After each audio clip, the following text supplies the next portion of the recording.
तो राधे राधे, रुक जाओ, मम्मी बुला रही हैं, 2 मिनट एक क्वेश्चन करवा दो, एमसीक्यू कर लो, फिर आराम से चले जाना। देखो ताजा माल है, सीबीएसई 2024 में आया हुआ केमिस्ट्री का धुआंधार क्वेश्चन जो बैलेंसिंग से रिलेटेड है।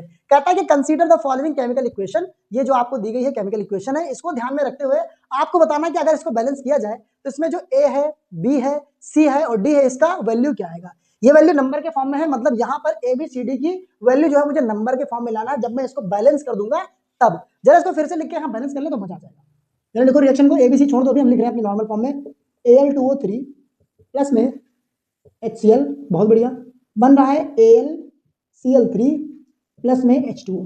बैलेंस करो जरा, मैंने कहा Al 2 है, यहाँ पर कर दो 2, बन गए 2। अब यहाँ पर देखो जरा, Cl कितने हो गए, 3 दूनी 6, यहाँ पर 6 बनाने के लिए क्या कर देंगे, 6 लगा देंगे।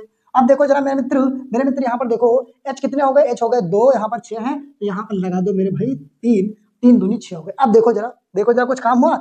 ऑक्सीजन हो गए 3, ऑक्सीजन हो गए 3, हाइड्रोजन हो गए 6, हाइड्रोजन हो गए 3 दूनी 6, क्लोरीन हो गए 6, क्लोरीन हो गए 3 दूनी 6, aluminium 2, aluminium 2। Reaction is balance. जहां पर कुछ नहीं है इसका मतलब यहाँ पर ए था, ए की वैल्यू आई 1, ए की वैल्यू आई 1। अब यहाँ पर बी था, मतलब बी की वैल्यू आई 6, बी की वैल्यू आई 6। यहाँ पर सी था तो सी की वैल्यू कितनी आई 2 और डी की वैल्यू आई 3। आ गया आंसर, देखो जरा 1, 6, 2 एंड 3, 1, 6, 2 एंड 3 पहला ऑप्शन सही है, बाकी सब गलत गलत गलत। पहला ऑप्शन सही है, ए फॉर अम्मा जी इज द करेक्ट आंसर। बाकी बहरलाल की जाए, अब जाओ मम्मी बुला रही है, काम करके आ जाओ। Thank you.